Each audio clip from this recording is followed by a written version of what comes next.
Hi guys, thank you for clicking on my video.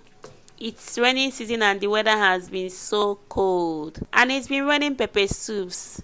So if you're interested in a soup that is not just delicious but healthy, will help you ward off cold and lose weight, then keep watching. In a dry pan, add in vegetable oil, going with your onions and then your chicken or beef.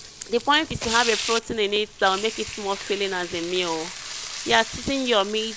Here I'm seasoning with oregano, seasoning cube, nutmeg, curry, bay leaf, pepper and salt.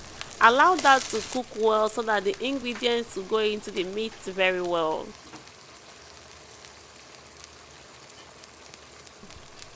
Then add in water.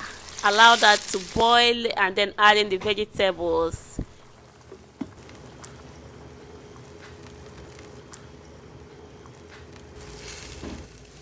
Yeah, here is cabbage, carrots and green beans. Stir that and go in with blend of ginger, garlic and more pepper.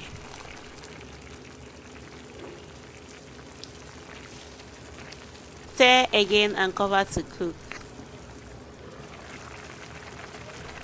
Then stir and your soup is ready. Thank you so much for watching. Don't forget to subscribe if you haven't, and see you in my next video.